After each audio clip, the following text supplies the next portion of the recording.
mencionado mi nombre, Bueno, solo por no sé duda, si no sé si me podría podías mi decir tu nombre está ahí. nombre. ¿Me podías decir tu nombre? ¿Cuál es? Sí, sería Minor Giovanni Lemus García, ¿Número de carnet? 2019 04 345. 2019 04. 345. Vamos a ver. 19.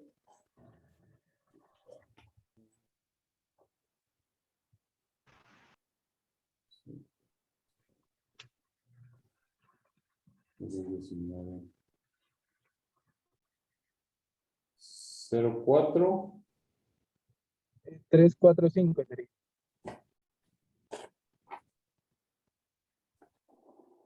Sí. 2019 04 345 Lemos García Minor Giovanni. Así es. No, ahí solo es una falta de asistencia que tienes en la primera clase. Es el Sí. número 166 de la lista. No, Ah, no, ok. y además no te mencioné. No, yo estoy mencionando los que realmente no participaron o Ah, tienen ok. tres. Gracias. O sea, ahí Disculpe, es que tienes toda la asistencia casi completa, solo la primera clase que creo que no te conectaste, de ahí estamos bien. Los otros por favor, los que yo mencioné que no tenemos ninguna nota de asistencia que hayan. Ahí les encargo, por ejemplo, la clase de hoy, que por favor verifiquen bien, constaten bien cómo es la forma de asistencia, porque la asistencia tiene puntuación. Yo sé que no es muy, para algunos no es muy importante la asistencia, porque dicen, bueno, ahí me conecto más tarde, o pasado mañana, o el sábado, además el link deja las clases ahí grabadas, y yo, o le pido favor a alguien que me la grabe y después solo la escucho. Pues no es esa la idea es que estén ustedes. Recuerden que hoy, desde el lugar donde ustedes estén, se pueden conectar. Si ustedes están en Chiquimula, están en Quetzaltenango, están en Sololá, están en Petén, ustedes pueden recibir su clase virtual. Esa es una gran ventaja, no tienen que viajar a la universidad. Miren lo que costó ahorita salir del parqueo de ahí de la facultad. Y eso que fue un grupo de catedráticos y de maestros que van a examinar el examen técnico profesional y no se podía salir del parqueo. El tráfico del anillo periférico era horrible, era tremendo, estaba lloviendo, no caminaba, y yo llegué 10 minutos tarde, a pesar de que salí con buen tiempo. O sea, esas inconveniencias ahora no las tenemos, sino que ahora nos podemos conectar con un pequeño esfuerzo desde el lugar donde nos encontremos. Si miro yo ahí a René Morales viajando en el vehículo, está viendo su clase. Hay otro compañero que debe estar acostado en una hamaca allá en el puerto, también puede estar viendo su clase. Esa es una gran ventaja. Entonces, si ustedes se dan cuenta, esos esfuerzos son pequeñísimos comparado de que, mire, el periférico ahorita está llenísimo porque la Aguilar Batres está súper llenísima de carros y tráiler y es una hora o hora y media mínimo de transporte. Entonces, si esta plataforma o esta situación nos está dando la ventaja de podernos conectar desde el lugar donde estemos, es una bendición que estemos haciendo. Yo por lo menos estoy dando clases desde mi casa. Me vengo para mi casa y aquí doy mi clase. Y imagínense la comodidad, después solo me levanto y ya me tienen calentados los frijolitos y ya no tengo que estar saliendo ni mojándome ni nada, sino que aquí mismo y ya ceno y de ahí me voy a descansar al sofá. Imagínense qué gran ventaja. Entonces, todo eso, pues hay de aprovecharlo, jóvenes. Entonces, aquellos compañeros que estén desde su lugar de origen, donde viven, están con sus papás, conéctense o traten la forma. Si no consiguen celular o algo, por lo menos préstenlo. Yo sé que no es una universidad privada. Las universidades privadas compran las tecnologías más caras, presumen ante los demás alumnos quién es la que tiene mejor compu, quiénes son los que saben manejar las mejores plataformas. Acá no, aquí es sencillo, solo primero fue por Facebook y ahora estamos con esta plataforma que creo que no está, que es la que comúnmente están usando casi la mayoría de personas que se reúnen con la plataforma Zoom.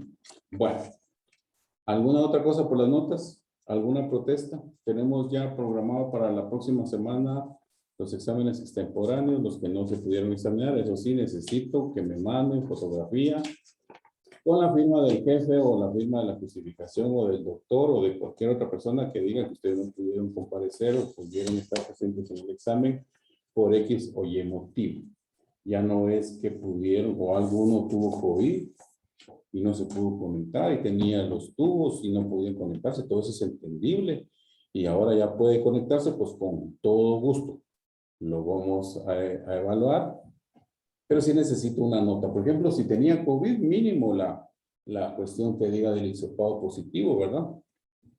Entonces, y si todavía tiene COVID, pues también es fácil decir cómo son las cosas. Vamos a dejar esto así. Los trabajos excelentes, van a recibir las notas el día de mañana. Los felicito a los que trabajaron, como les digo, a los coordinadores que supieron liderar, a los secretarios, a los tesoreros, a todos los que trabajaron y a los miembros de los grupos que ahora vamos a cambiar el esquema y vamos a cambiar de junta directiva. Ahora los que eran miembros del grupo, ahora se van a convertir en miembros de la junta directiva para que ellos asuman la responsabilidad. Y el siguiente trabajo que tenemos para el segundo parcial es la pena de muerte. Ya vimos el delito de lo que es el aborto, ya vimos las diferentes cuestiones que da ese delito. Entiendo que por lo menos comprendieron algo del aborto.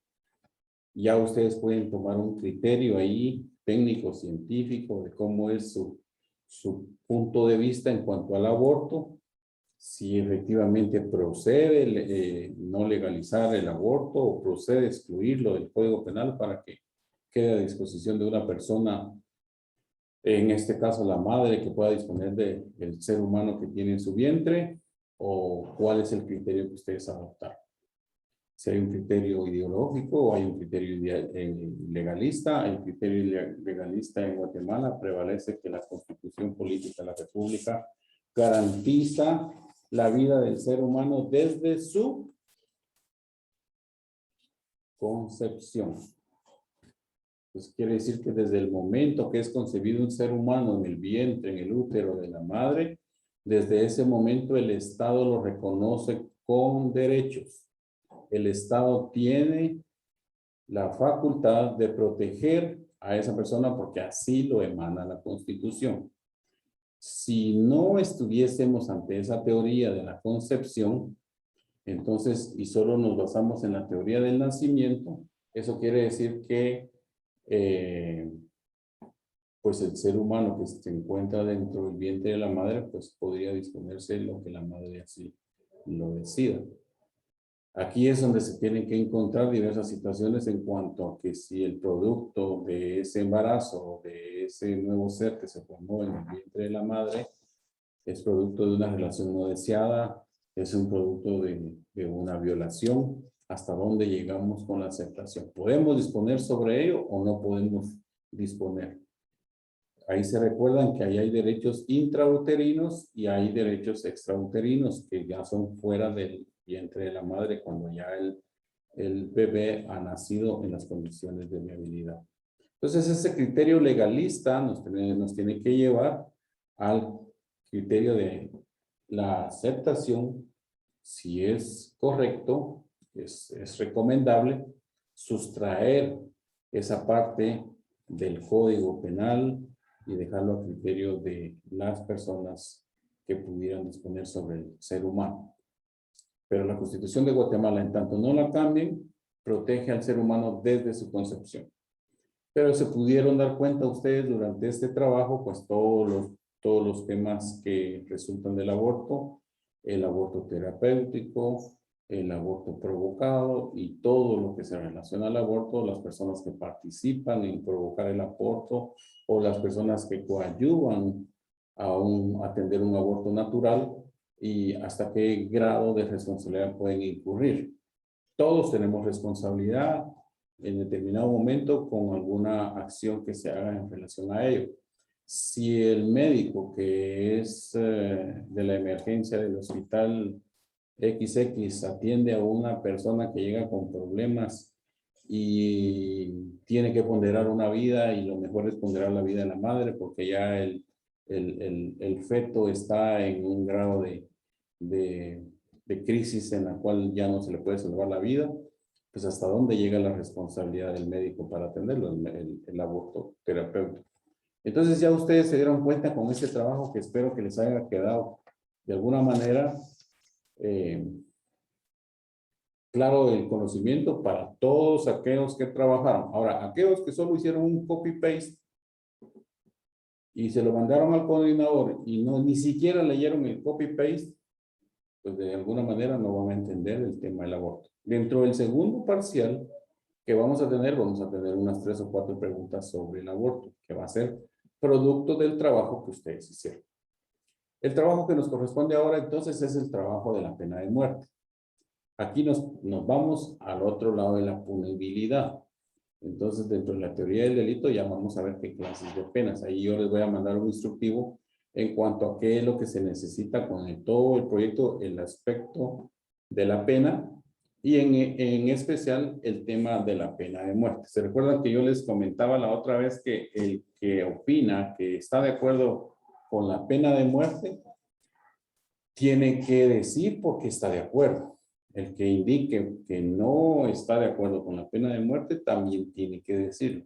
Aquí tiene que haber un aspecto ideológico, jurídico, y tiene que haber un aspecto de los últimos temas que se han tratado internacionalmente. Es algo muy especial, que son temas importantes en este curso que ustedes tienen que conocer directamente, escudriñando la bibliografía, escudriñando la jurisprudencia, viendo de alguna manera las últimas resoluciones que se han emitido sobre la pena de muerte y la razón por la cual en Guatemala no se cumple todavía con la pena de muerte, no obstante que la tenemos regulada y está escrita en el Código Penal, que significa que es una ley positiva, pero que no se aplica.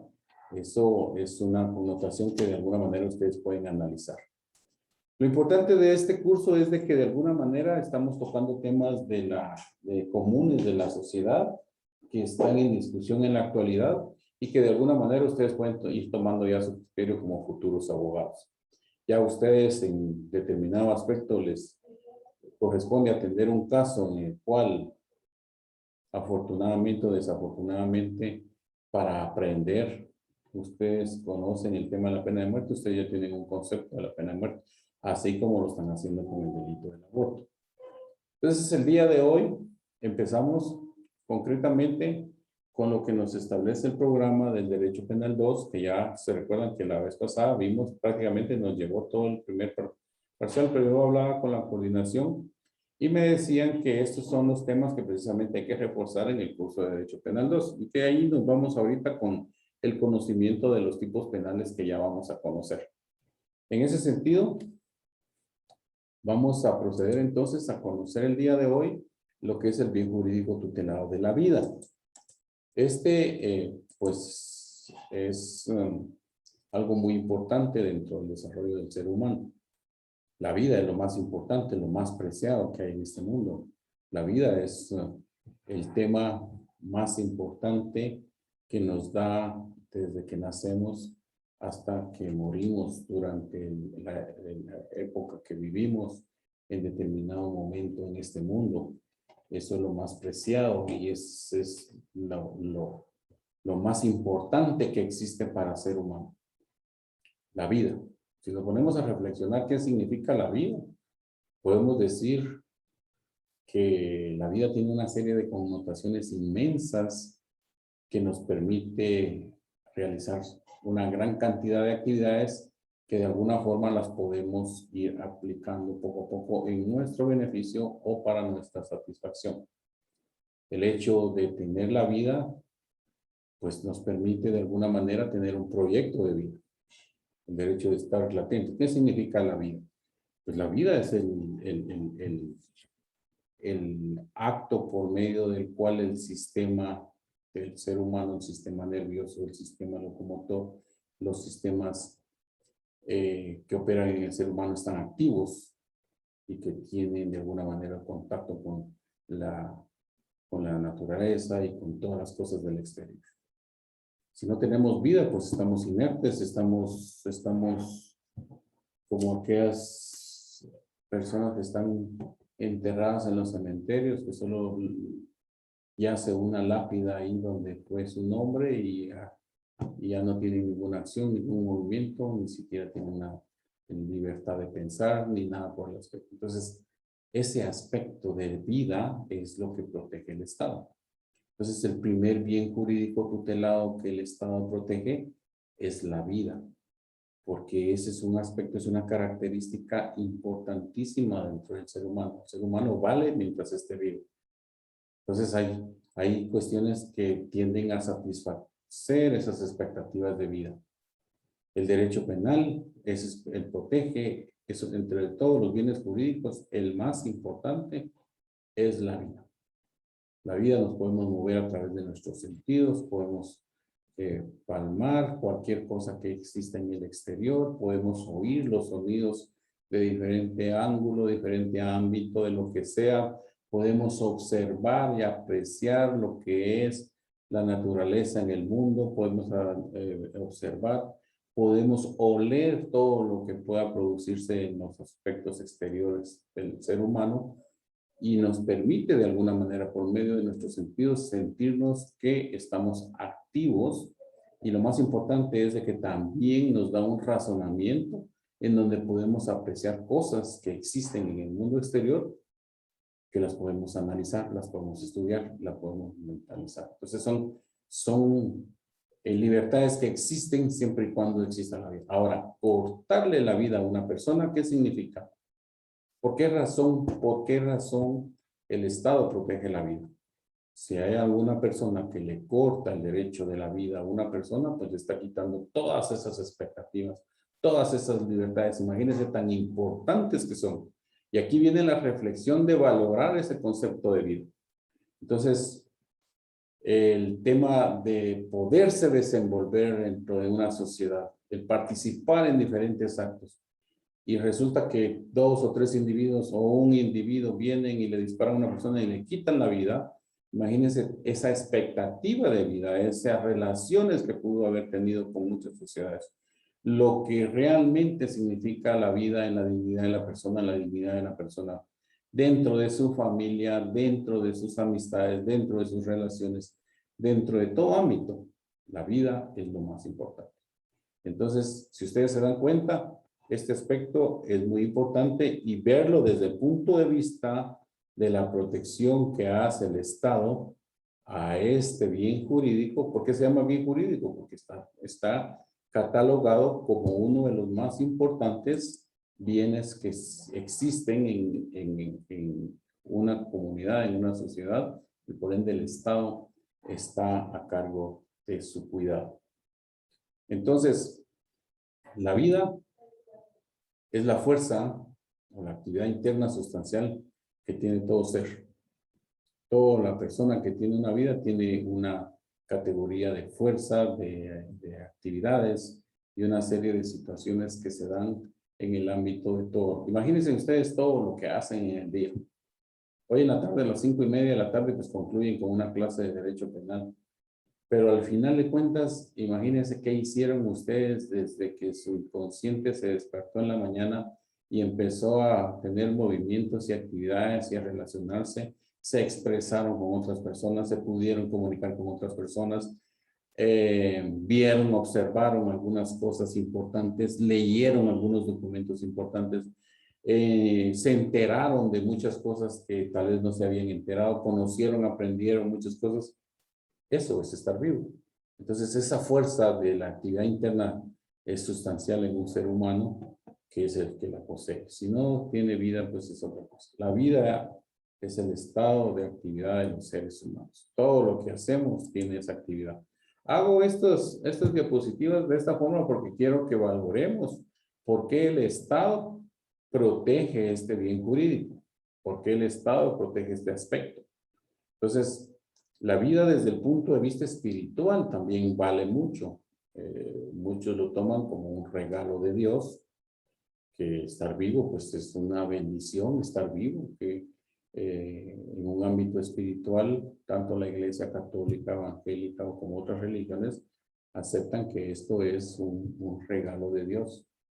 En la historia, pues aparece que Tomás Aquino fue el máximo exponente de la escuela escolástica, en la cual indicaba que esto me provenía de un favor divino, que provenía de la experiencia de la Iglesia Católica. Esto ya se convirtió en que era parte de una relación espiritual también con Dios, que le permitía al ser humano respirar todos los días, y que por medio de esta respiración que hacía, inhalaba oxígeno que Dios mismo se lo había enviado para que alimentara sus pulmones y los órganos de su cuerpo, para que estos se mantuviesen activos internamente, porque no solamente el ser humano se mueve exteriormente, también si ustedes ven, los médicos forenses ven que ya los órganos, cuando la vida ya no está dada, pues los órganos del cuerpo, el hígado, los pulmones, el estómago, el páncreas y todos los órganos que tiene el cuerpo internamente dejan de tener actividad. Entonces eso implica que también ya no funcionan. ¿Y por qué no funcionan? Porque ya no existe el torrente sanguíneo que está corriendo internamente desde el cerebro hasta los pies, que permite que lleve la oxigenación para que el cuerpo se mantenga en movimiento y obviamente también los órganos internos se mantengan activos. Y eso es vivir, eso es activo. Entonces esta reflexión nos trae a que la vida es un valor muy especial. La vida es un valor pero muy importante en el desarrollo de todos los seres humanos, en la conservación de los seres humanos, en el estatus que generan los seres humanos, en todos, siempre y cuando exista la vida. Vida es actividad, estar en movimiento. El cuerpo por naturaleza es elástico, se tiene que estar moviendo. ¿Y cómo se mueve? Por medio de todos los mecanismos que existen para poder. No puedo profundizarme con términos médicos porque no soy doctor, pero sí, de alguna manera, al inhalar, al tener una corriente sanguínea adecuada, se está respirando el oxígeno nos lleva estar dentro de un círculo del sistema circulatorio y eso nos hace que la sangre esté fluyendo, especialmente si hacemos ejercicio, corremos. El torrente sanguíneo llega desde el cerebro hasta los pies y se mantiene oxigenando todos los órganos del cuerpo a modo de que eso se mantenga en actividad. Entonces, imagínense que a alguien, después de que todo eso ha sido tan perfecto, que todo el sistema circulatorio ha trascendido dentro de nuestro cuerpo y toda la sangre, los no sé cuántos litros, creo que son, no me recuerdo, pues son como 8.4 litros son los que circulan en la sangre del cuerpo. Si eso se paraliza por un rompimiento de un disparo de arma de fuego, por una cuchillada, por un golpe o por algo que trastorna cualquier elemento que tenemos dentro de y nos paraliza todo, imagínense qué valores más importantes se están dejando de apreciar. Una persona fallecida, si ustedes se dan cuenta, no sé si algunos de ustedes se habrán dado cuenta cuando ven a una persona fallecida, inmediatamente se convierte en flácido, se convierte en pálido, porque no tiene movimiento, los órganos, los músculos, ya no, y tiene una lividez tan grande, eso lo van a ver ustedes en medicina forense, en Derecho Procesal Penal 2, el otro semestre, se van a dar cuenta ahí cuando ya el médico forense da a conocer los diagnósticos por los cuales dejó de tener vida a un ser humano, por un shock hipovolémico, porque le causó un derramamiento de sangre cuantioso. Porque creen ustedes que cuando se corta a una persona con un cuchillo o algo y tiene una hemorragia bastante grande, lo que se tiene que hacer es un torniquete para evitar que se derrame esa gran cantidad de sangre que se tiene entre todo el cuerpo, porque si no, si se desangra, pues llega un momento en que todo se paraliza y entonces el órgano vital, que es el corazón, deja de funcionar como la bomba principal y hay un fallecimiento de la persona. Entonces, este análisis, esta introducción que les estoy haciendo es para que ustedes tomen en consideración cuál es el valor tan importante yo diría, tan importantísimo de lo que significa la vida, lo que significa nuestra vida, lo que valemos nosotros dentro de la sociedad, lo que valemos nosotros dentro de nuestra familia, lo que valemos nosotros dentro de nuestra facultad, de nuestra clase, las expectativas de vida que tenemos. Una persona que fallece joven, ¿qué expectativa tendría de vida si tenía toda la vida por delante? No podemos decir lo mismo con una persona de 90, 95 años que vaya a fallecer. Pues, bueno, ya vivió y entonces se tenía que morir porque el ciclo de la vida así es, que todo nace, crece, se reproduce y muere. Entonces estamos en el proceso de muerte porque ya llegó a tener una edad avanzada y esa edad avanzada pues ya le fue generando alguna alteración en algún órgano vital del cuerpo que ya no funcionó y eso pues de alguna manera le provocó que se trastornara todo el sistema y de alguna manera ya dejó de existir. Pero una muerte natural. Distinto es acá cuando el Estado protege la vida por acciones de otras personas, porque cree que entonces tiene regulado el homicidio, tiene que regulado el parricidio, tiene regulado el asesinato. Son prohibiciones extremas que el Estado dice nadie puede matar a nadie por asesinato, por homicidio, por parricidio, por femicidio, por emoción violenta, por preteritencia. Nadie puede matar. Esas son las prohibiciones. Y al degenerar esas prohibiciones, entonces el Estado está protegiendo la vida. Entonces, este es el panorama de reflexión que tenemos en el derecho penal. El derecho penal, entonces, protege la vida. Ese es el bien jurídico más importante. Pregunta de examen. ¿Cuál es el bien jurídico más importante dentro del ordenamiento jurídico penal? Si lo pueden anotar, anótenlo y porque esa va a ser una pregunta de examen. Estas diapositivas son un llamado a la reflexión en cuanto a los temas que le damos la importancia de lo que significa una vida. ¿Cuánto valen ustedes vivos? Una persona ya fallecida ya no. ¿Qué puede valer? Pues vale nada más pues hacerle el funeral y llevar al cementerio y nada más. Pero de ahí ya no genera ningún. Entonces hay una concepción científica en cuanto a la vida también, que es considerada como un fenómeno biológico. Y distintamente los estudios que se han hecho en el ámbito de lo que hemos visto, ya vimos lo espiritual, ya vimos lo material, también hay una concepción científica que habla que es un fenómeno biológico, que sus funciones fisiológicas y son químicas. Ustedes saben que si ustedes hablan con un químico y les dicen cuáles son las condiciones, los químicos van a decir, sí, porque la química o porque los análisis biológicos de la sangre y todos los componentes químicos, ustedes ya conocen eso, sí, no entro yo en esa materia porque no sé nada, pero dentro de ese aspecto pueden decir que las células están compuestas de varios elementos que componen y que eso hace que por eso esté viva la persona. Entonces es una concepción, y hay una concepción médica también que implica pues que si todos los órganos están funcionando correctamente, pues de alguna manera eso hace que la persona se mantenga activa. Por eso es que hay que cuidarse. Para aquellas personas que no se cuidan, que no tienen una correcta alimentación o que no hacen ejercicio adecuado o que no hacen nada de ejercicio o que tienen algunos comportamientos inadecuados para lo que afecta el buen desenvolvimiento del cuerpo, de alguna manera están en condiciones médicas o clínicas malas. Está enfermo, no se puede mover, tiene diabetes, tiene esto, tiene el otro, tiene una serie de cosas.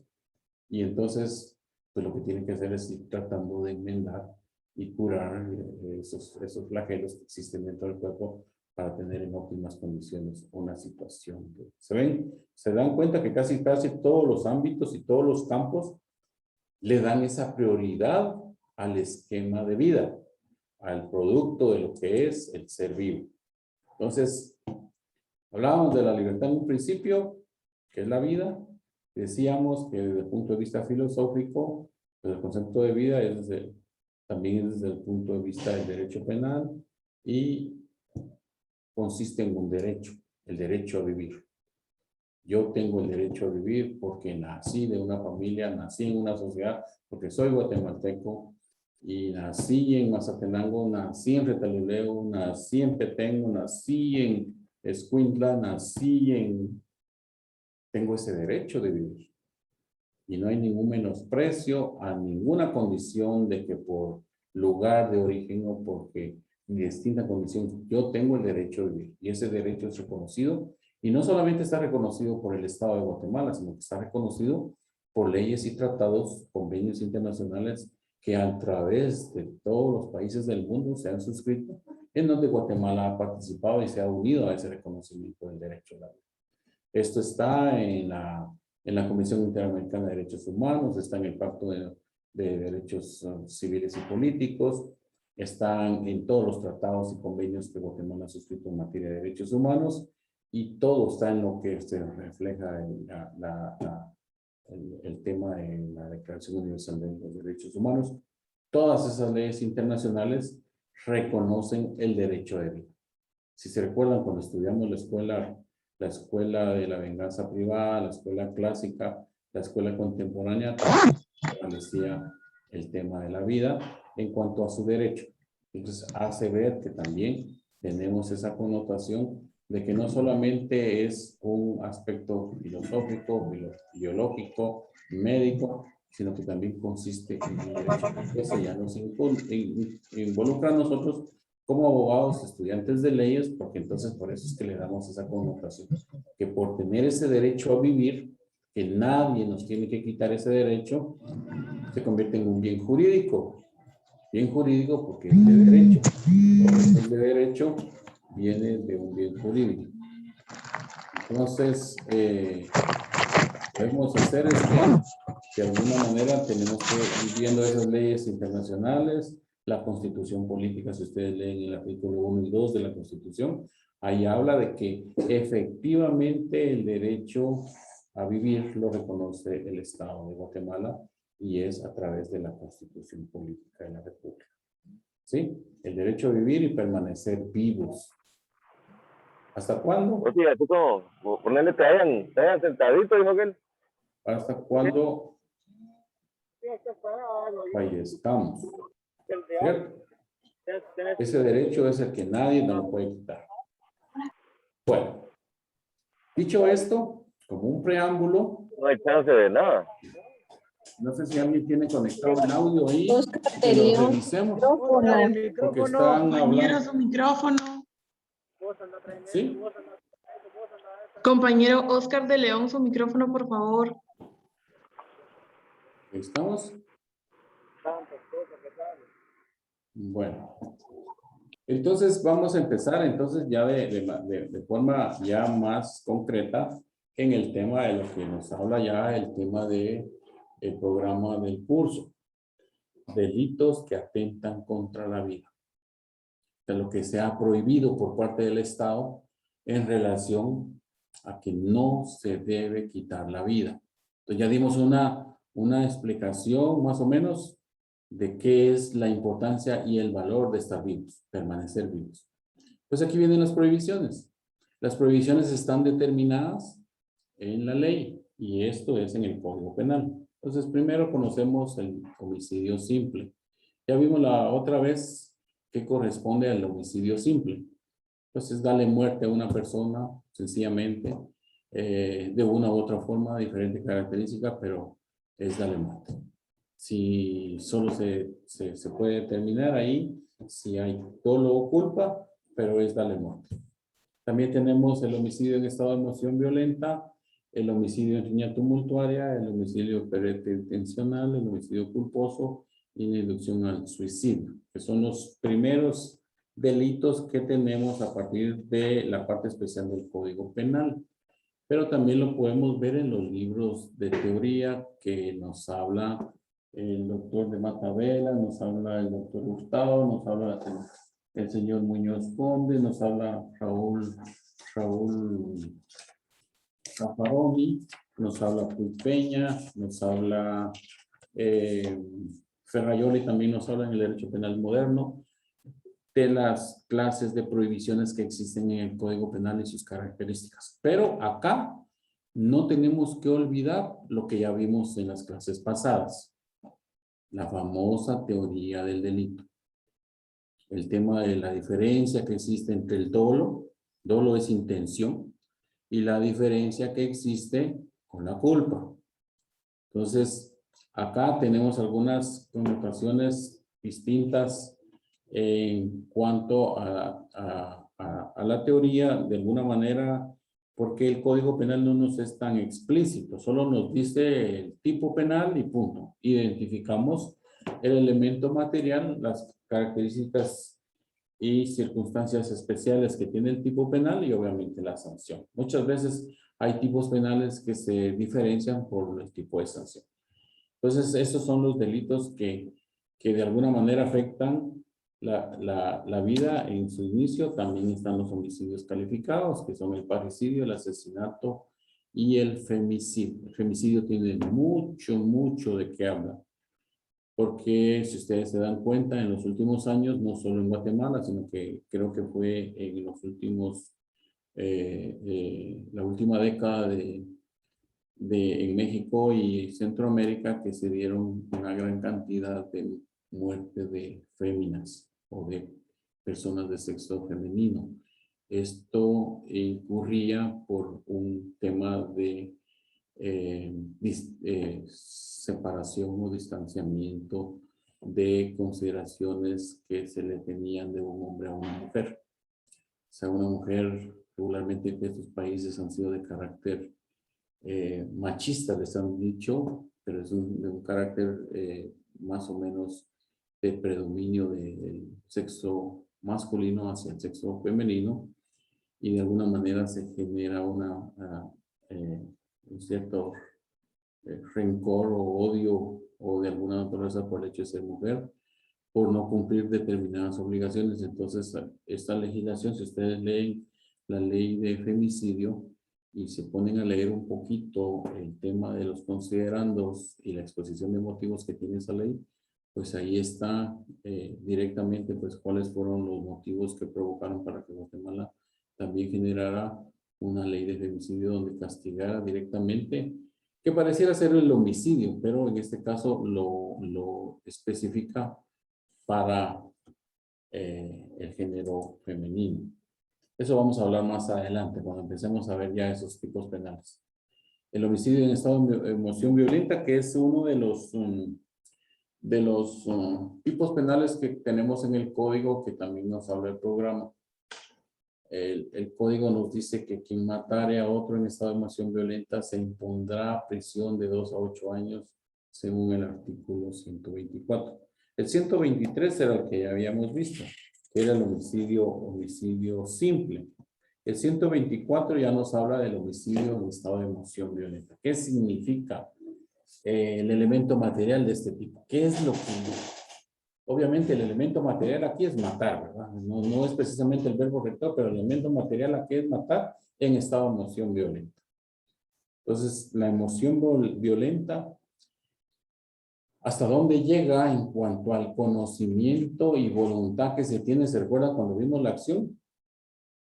¿Será que cuando uno está emocionado o está muy enojado, ya no tiene conocimiento y ya no tiene voluntad de matar? Esa es una apreciación que se ve en este tipo penal. Sabemos que acá es darle muerte a la persona. Pero cuando estamos hablando de la emoción, y que es una emoción violenta, estamos como meditando, ¿será que esa emoción me está sacando a mí del conocimiento? Pero de todos modos hay un resultado que fue la muerte. Entonces, al analizar el 124, esta emoción violenta, yo me enojo y me pongo, pero de aquella alteración tremenda, y por ver alguna situación que compromete esa mi emoción, que me altera esa condición. Alguien que le dicen, por ejemplo, a un padre, le dicen, mire, fíjese que su hija fue violada o está siendo violada. O alguien que ve a su esposa o esposo que es el ejemplo típico que se ha puesto en todos los libros en cuanto a que ve a su esposa yacer con otra persona, con el vecino, o a su esposo yacer con la vecina y lo sorprende flagrantemente. Eso genera una emoción, obviamente no va a ser pacífica, va a ser una emoción que de alguna manera la trae desde el momento que está observando eso o desde el momento que se está dando cuenta de esa situación, pero su reacción va a ser violenta. O sea, se emociona tanto. Es muy difícil contener esa emoción, porque aquel que se enoja, le dan una mala noticia que no le agrada, se enoja tanto que empieza a tirar platos, cuchillos, mesas y todo, y tira por la borda un montón de cosas hasta el florero por la ventana. Esa emoción, ¿será que tiene conocimiento? Pero como consecuencia de eso existe una muerte. Entonces, este tipo penal nos hace reflexionar en cuanto a eso. Recuerden que es una muerte que está prohibida. Todo esto que estamos viendo está prohibido. El Estado no quiere que nosotros incurramos en eso.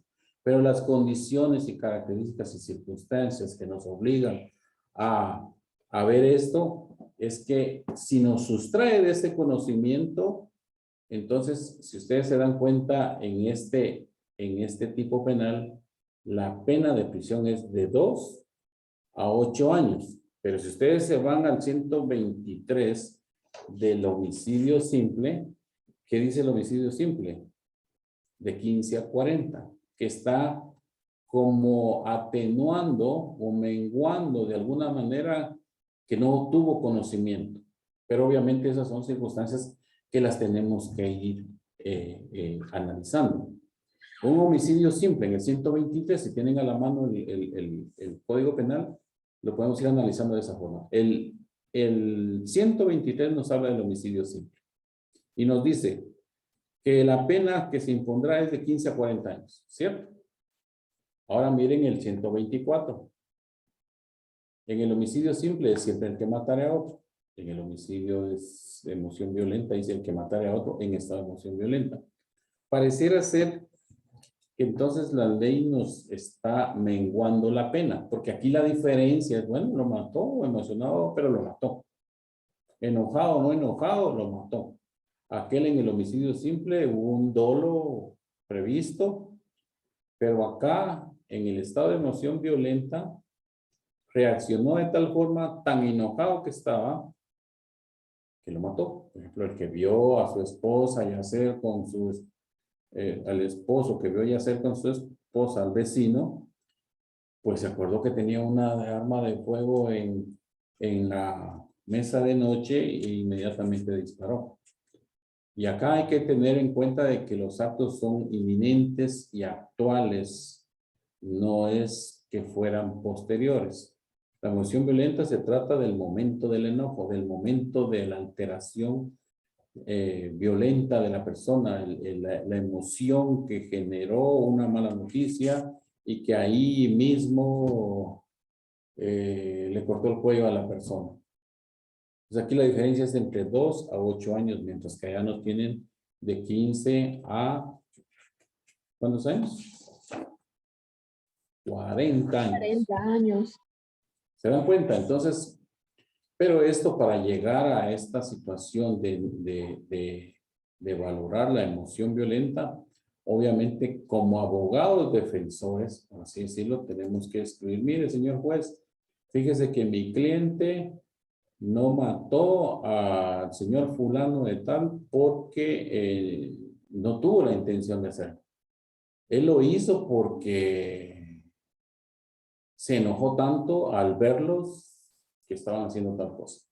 O el padre que mira violar a su hija menor, ¿cómo no se va a emocionar violentamente? Entonces, de alguna manera mató al sujeto que estaba cometiendo el acto de violación, pero lo mató. Entonces, de alguna manera, al analizar esto, ese es el esquema que nos da este tipo penal, de que hay una prisión distinta porque se considera que se sustrae del conocimiento y de la voluntad.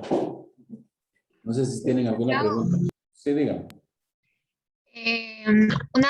Bueno, yo, ¿Quién me habla? ¿Se Oli podría Recinos, conectar con su cámara?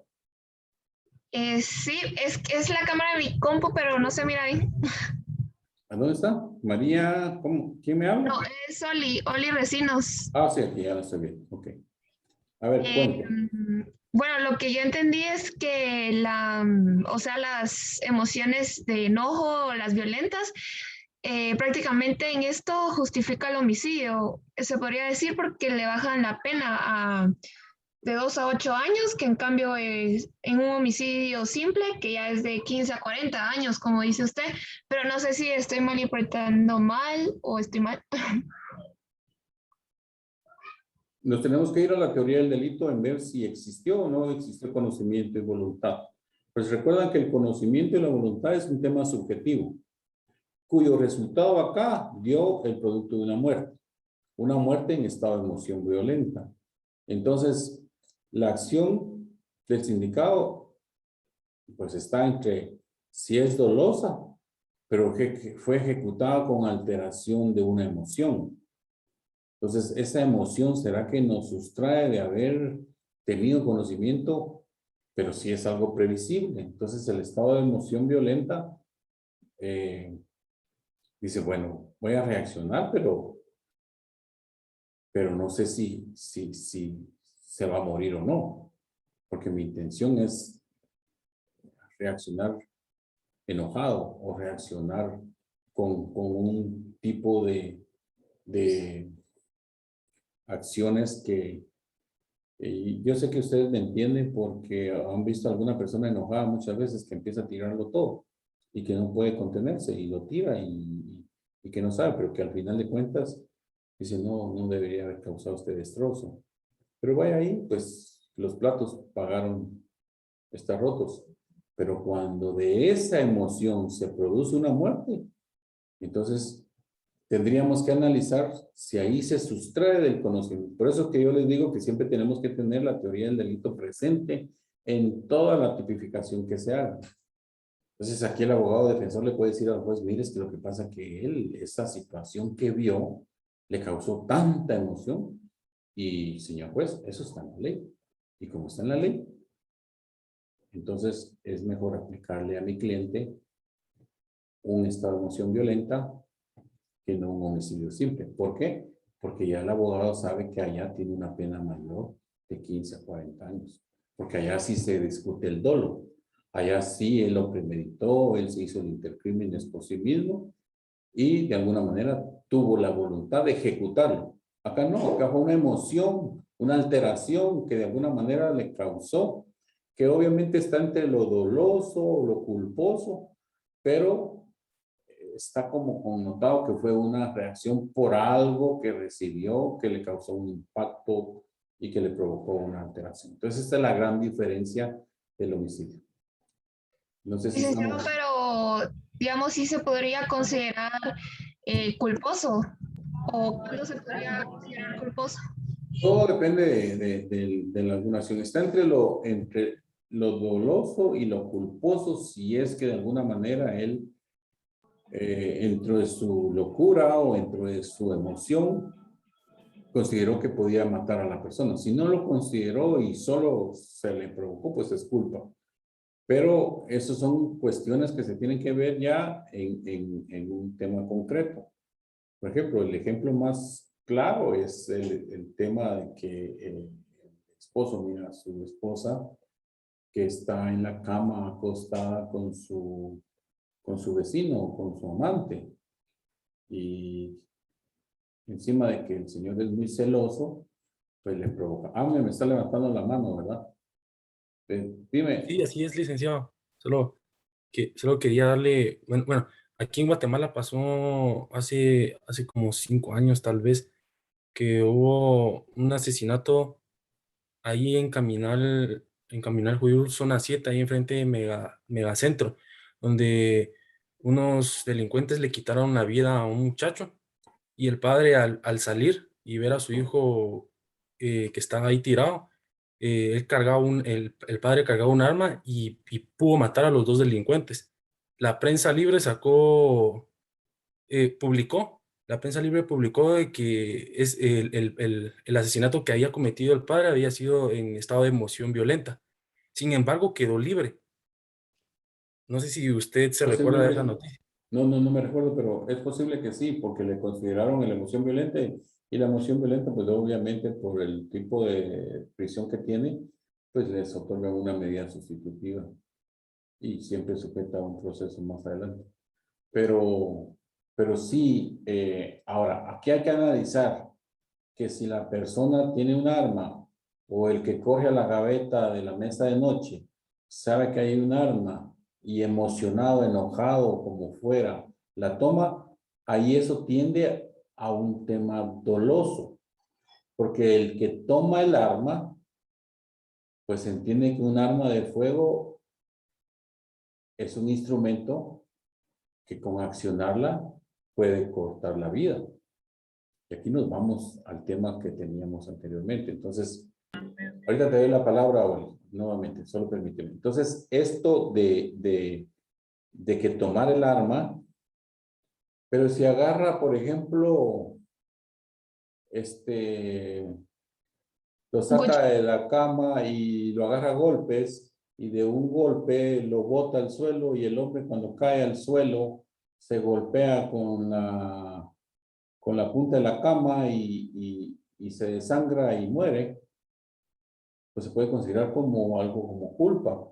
Pero todo depende de las condiciones. El tipo que toma el arma de fuego, pues desde el momento que está tomando el arma de fuego y le pone las manos encima del arma, desde ese momento, aunque esté muy enojado, puede prevenir, puede ser previsible que puede matar a una persona.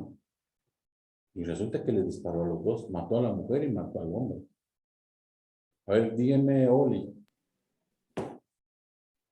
Gracias. Solo mi última duda, que por ejemplo usted decía el caso de que un padre ve que están violando a su hija, pero por lo mismo que usted dijo de que teníamos que tomar en cuenta si tenía la voluntad y el conocimiento que las acciones que él iba a tomar iba a matar a la persona, pero digamos, el padre vio esa escena y él tenía, o sea, la voluntad como de detener el acto, o sea, o sea, de hacer algo, pero por ejemplo, justificarlo que por lo mismo que tenía una emoción violenta, que estaba súper enojado, no estaba como en sus cabales y no tenía el conocimiento que al violador, como usted decía, con tantos golpes que le daba, lo iba a matar. O sea, eso podría ser o sea, clasificar a ese homicidio en estado de violencia, de emoción violenta, como en un estado culposo, ¿me entienden? No doloso. No sé si Sí, estaría sí, bien. está bien. Así es correcta la interpretación.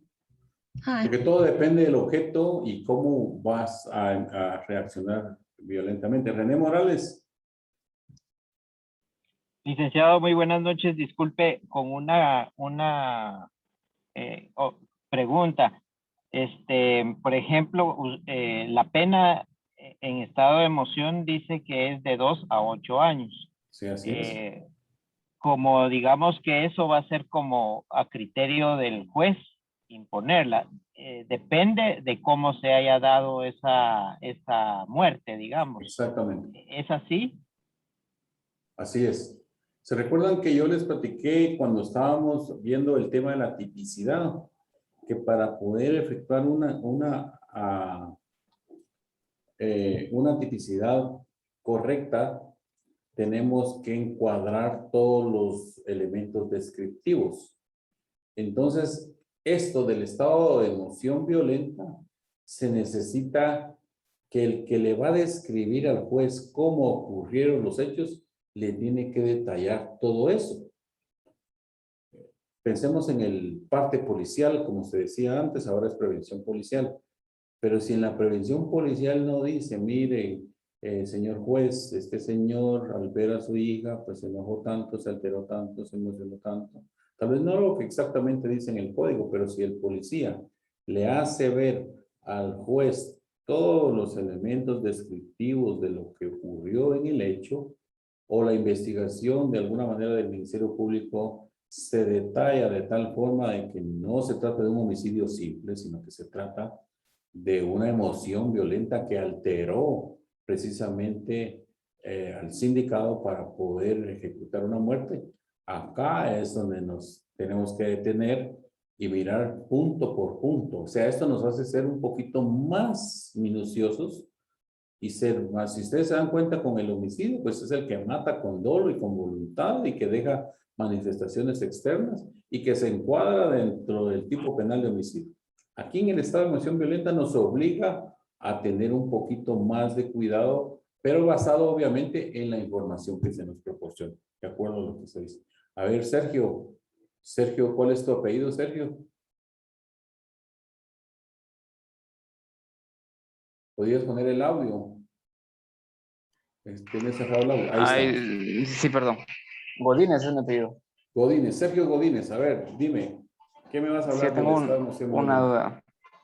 duda. Supóngase que un hombre va para su casa, ¿verdad? Y él se da cuenta que están violando a su hija. O sea, él no sabe, por lo tanto no hay dolo. Pero, ¿qué tanto puede variar si supóngase que lo matan, pero ya lo hace de una manera brutal? Viene, agarra un cuchillo. Sé que es extremista, hablar así, lo puede decapitar o lo puede picar.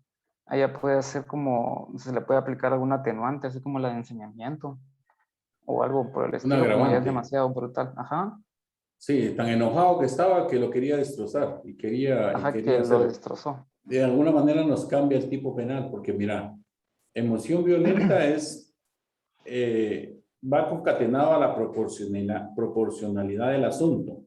Por ejemplo, ve a su hija que la están violando y la reacción es enojarse, pero también evitar que la sigan violando. Entonces ahí está como que equiparando la acción, por así decirte, de su propia emoción para evitar que a su hija, y obviamente causa la muerte del sujeto porque en el momento que hace eso, eh, lo golpea o le pega una manada o le pega con un palo y el hombre se muere. Pero ya decapitarlo y tener cierto ensañamiento y hacer otros actos abyectos con respecto a su enojo, eso ya nos nos transforma a un asesinato, porque ahí ya hay unas cosas más concretas que se encuadran dentro de eso. Por eso hay que tener cuidado en esa tipificación y no podemos hacer simulaciones de una a otra. Recuerdan que vimos que tenemos prohibida la analogía de comparar, porque si hay cuestiones desproporcionadas de una manera que no se acoplan a lo que realmente nos está pidiendo el tipo penal, pues eso se convierte en otra, no solo homicidio, se va hasta asesinato, que ya es un delito de homicidio calificado. Entonces acá es donde tenemos que si nos transformamos más allá, le quitamos las uñas, lo torturamos, qué sé yo, le arrancamos el pelo vivo y todo eso. Eso ya nos da un ensañamiento más grave que ya no nos concatena a la figura del homicidio emoción violenta, sino que nos tira ya a un asesinato. Y aquí hay algo muy importante que les quiero decir todavía, pero escuchemos a Angie Orozco. A ver, dime, Angie. Buenas noches, licenciado. Buenas noches. Tengo una duda ahorita. A ver, dime. Todo por el hecho de que hay personas de que se conoce, ¿verdad? Que sufren de celos enfermizos. Comúnmente se les conoce así, ¿verdad? Celos enfermizos. Entonces, Exacto. por dado caso, viene la pareja de una persona y mira que ella o él está con un amigo o amiga, ¿va? Y están muy alejados así, y por celos o por ese momento en el cual vio como esa interacción, va de un abrazo o un cariño que para esa persona considera como excesivo, entonces por sus mismos celos enfermizos viene y ataca a la otra persona y la termina, obviamente termina provocándole la muerte, entraría en el caso de... Emoción violenta. Claro, claro. Sí, pero esos elementos hay que describirlos. Hay que indicar que el señor fulano de tal, quien observaba a su novia, que le sonreía a otro amigo y que siendo que él era un celoso enfermizo, que no le gustaba que su novia sonriera con alguien, Si no lo dice el elemento descriptivo, aquí tenemos que tenernos llenos de información teórica, preliminar. ¿Se recuerdan que es teórica? No es probatoria. Si no nos llenamos de esa teoría descriptiva previa, no podemos decir que es un homicidio en estado de emoción violenta, sino que tendríamos que decir que es un homicidio simple. Entonces, si la persona, ese es un ejemplo que ponen en una fiesta que primero llega la novia y después el novio, pero cuando llega el novio ya encuentra a la novia sonriendo con alguien, viene y va a separar violentamente a la novia del otro amigo y el otro amigo reacciona y le pega y de alguna manera lo mata. Y se recuerdan que el estado de emoción violenta es solo muerte, no es de golpes ni de lesiones, porque ese tipo no existe, o existen lesiones, pero no en emoción violenta. Entonces, la muerte nada más se provoca. Entonces, aquí nos hace la reflexión de que cómo es posible que por unos celos enfermizos haya llegado a matar a alguien y quitarle ese derecho de la vida tan importante que tenía la otra persona. Porque nadie, bajo ninguna condición, puede quitarle la vida a otra persona por un celo enfermizo. Entonces, acá ese es el tema, que tenemos que concretarnos específicamente en los elementos descriptivos, pero para determinar que es un estado de emoción violenta, obviamente, teóricamente tenemos que tener una información, que son los elementos descriptivos que apuntan a la tipificación correcta y que de alguna manera los vamos a encuadrar con este tipo penal. ¿Con qué objeto? Pues con el objeto que no le pongan el homicidio simple, porque si no se va a ir preso 15 a 40 años. Pero si no, solo le van a dar de 2 a 8 años, dependiendo de las circunstancias. Si efectivamente se logra demostrar que él no tenía la intención de matarlo, sino que solamente de asustar al amigo para que ya no siguiera molestando a su novia, entonces, pues podría quedar en eso. José Tabico, ¿me quiere hablar? Decime. Noche, licenciado. Sí. Fíjate que me surgió una duda. Supongamos que sí aplica el artículo 224, que es el homicidio cometido en estado de emoción violenta. Sí, sí. Automáticamente aplicarían el artículo 26, que son circunstancias atenuantes en estado emotivo. Automáticamente aplicarían. Y si se aplica, ¿en qué se aplica? Si se aplica en la prisión de 2 años a 8 años, o aparte de, por ejemplo, si aplica, bajaría los 2 años. Por ejemplo, sería 1 año y medio o 1 año, o Pero solo eso se ya es aplica una de 2 a 8. Es una apreciación procesal de aplicación de la pena, que ya eso tendría que considerarse. Hay que recordar que las circunstancias agravantes y atenuantes también tienen que estar descritas. O sea, aquel que en un hecho culposo atropelló a una persona y la recogió y la llevó al hospital, eso es un atenuante. Entonces, obviamente que no le van a aplicar una pena como la que corresponde. En este caso de la emoción violenta, si nos vamos a esa atenuante que decís, obviamente le va a ayudar. Le va a ayudar un poquito más, o sea, como que le va a reforzar, siempre y cuando, teóricamente, y ahí sí ya no es teóricamente, bueno, tanto, sino que también probatoriamente ya entre el Ministerio Público se puede determinar que hay un psiquiatra que dijo, no, él se emociona prácticamente por cualquier circunstancia y por eso es de que de alguna manera él altera su condición psíquica, emotiva. Y entonces el juez lo considerará y obviamente hará la apreciación. Si no lo considera, no es aquello que necesariamente lo tenga que llevar. Eso depende si está descrito y si el juez así lo considera, que eso ya son cuestiones que los jueces ven en circunstancias atenuantes o agravantes, de cuestiones adicionales que se le pueden agregar a un tipo penal, en este caso a este. Pero sí estás bien con ese análisis. Solo me gustaría conocerte porque no te miro el rostro. Es si que puedes levantar la cámara. tengo mala cámara.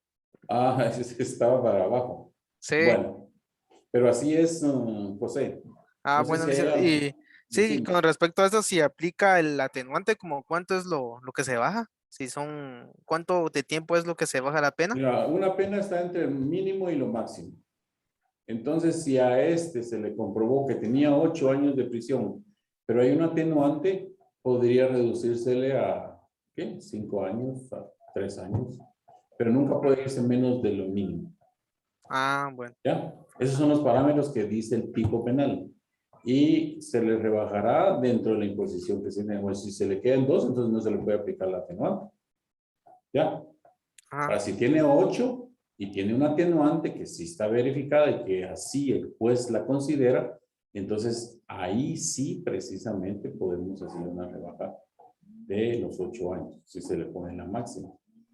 Y eso es como Bueno. ponerle la pena del homicidio simple. ¿Ya? Ah, bueno. Gracias, licenciado.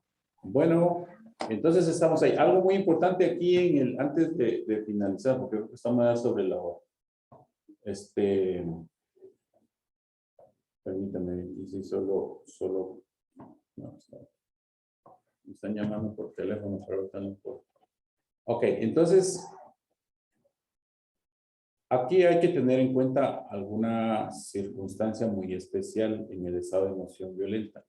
Se relaciona mucho con el homicidio simple y se relaciona mucho también en sus elementos materiales con el homicidio simple y el elemento material con el parricidio. ¿Por qué parricidio?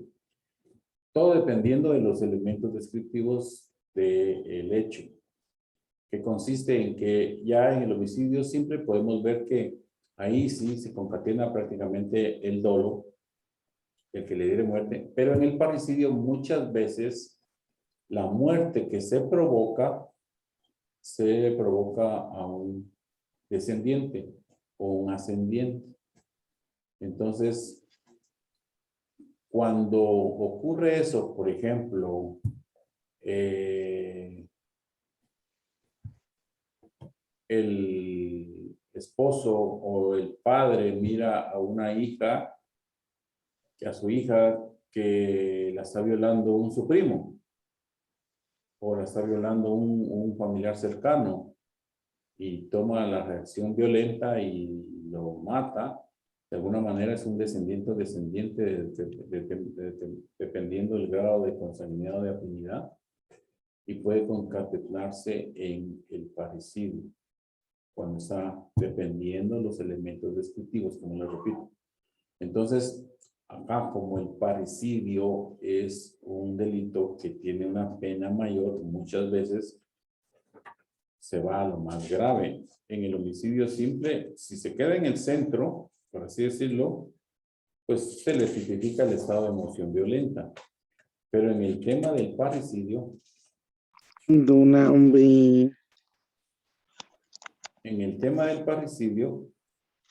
si ustedes se dan cuenta, la pena dice: quien conociendo el vínculo matare a cualquier ascendiente o descendiente o su cónyuge o a la persona con quien hace vida marital, será castigado como parricida con prisión de 25 a 50. Esto ya se da a un tema calificado. De alguna manera hay una relación con esto. Porque póngale que con la emoción violenta que tuvo, de alguna manera mató a uno de los que contempla el tema del parricidio, o a su cónyuge, mató a la cónyuge. Entonces esto ya no fue un estado de emoción violenta, sino que se convierte en un parricidio. Entonces el parricidio subsume a la emoción violenta y se queda con parricidio. Siempre y cuando tendríamos que ver el paréntesis. Mata a la esposa, ocurriría esto. Eso es algo importante que de alguna manera tienen que observar ustedes. Entonces, yo creo que por ahí nos vamos a quedar. Vamos despacio con eso para que lo logren entender bien y que mañana, en la próxima clase, les voy a explicar lo del preteritencional, que muchos lo confunden. Y de alguna forma vamos a que ustedes vayan no olvidando la teoría del delito que vimos, porque la teoría del delito es la que nos enseña a tipificar. Si nos salimos de los elementos y las características, nos tenemos que ir a otro delito y no al que precisamente estamos viendo. Para identificar el tipo penal, estamos concretándonos exclusivamente en los elementos materiales. Por ejemplo, el elemento material, los elementos materiales del homicidio en emoción violenta, ¿cuáles serían? A ver, ¿quién me puede decir? Ya lo vimos. Alguien que se conecte y que lo quiera ver y que desconecte su micrófono. ¿Cómo sería? ¿Cuáles son los elementos materiales del homicidio en grado perdón, homicidio en emoción violenta? Pues la muerte y la emoción violenta son los dos elementos materiales. Ahí se identifica. Y aparte, lo demás son características. Así vamos a encontrar muchos delitos. Lo importante acá es de que conocimos que la vida es lo más importante. Entonces, el quitarle la vida a una persona por una emoción violenta, como la que vimos, o por un homicidio simple, imagínense, por eso es que el Estado castiga de 15 a 40 años o de 2 a 8 años. Aunque muchos autores han criticado, por ejemplo, Ferrajoli critica, él en un principio criticaba que esta emoción violenta no debería tener pena. Hay otros autores que dicen que no, que esa pena es muy baja, que debería ser proporcional al del homicidio simple, porque de hecho le está quitando la vida a una persona. Son doctrinas que de alguna manera emiten alguna opinión que se pueden apreciar. Entonces, acá estamos como para aprender lo que dice la ley, el sentido que tiene la ley, interpretándolo con la doctrina, pero también interpretándolo con las diferentes opiniones que hay de diferentes autores en la teoría.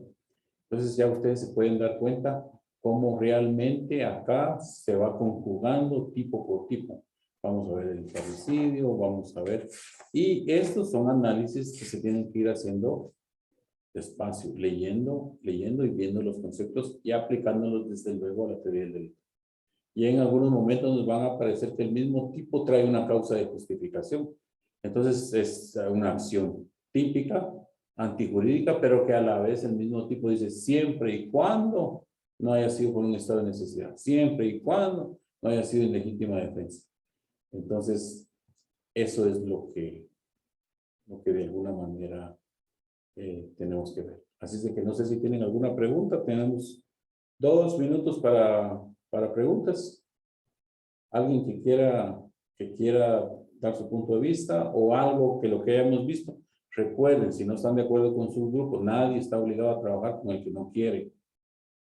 Búsquense otro grupo o la persona que está en el grupo que está causando problemas, pues pídanle amablemente que mejor se vaya a otro grupo y que deje trabajar a los que trabajan y que si no quiere trabajar y si no aporta elementos concretos para el trabajo, deben de empezar a trabajar el tema de la pena de muerte.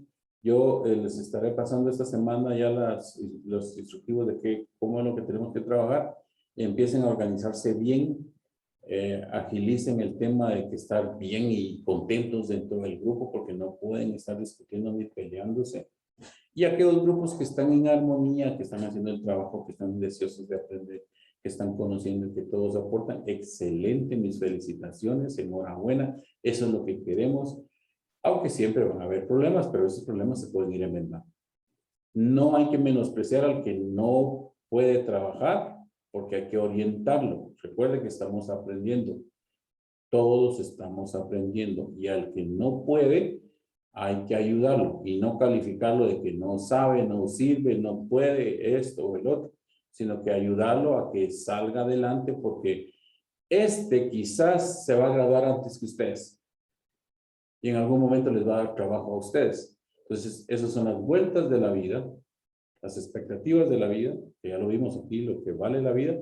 Entonces, ayudémonos entre sí. Yo lo que trato desde acá de que se mantenga un curso armónico, que sea lo más amplio posible. Estamos tratando para que todo esté al día, puntuajes, calificaciones, no hay atraso en los temas de asistencia ni nada, sino que estemos al día para que estemos dando un buen servicio al estudiante como maestros y ustedes también puedan apreciar ese esfuerzo que se está haciendo. Así es de que, como no hay dudas, Nadie me levanta la mano. Pues les agradezco mucho su atención. Estamos para la próxima clase, primero Dios, el lunes, y seguimos en contacto. Así es de que cuídense mucho, que Dios me los bendiga y estamos siempre en contacto por los chats y por los medios de comunicación que tenemos. ¿Sí? Así es de que muchas gracias y... Feliz noche, Lick. Gracias, licenciado. Feliz noche. Feliz noche. Feliz noche. Muchas gracias. Feliz noche, licenciado. Hasta luego. Nos vemos en la próxima clase.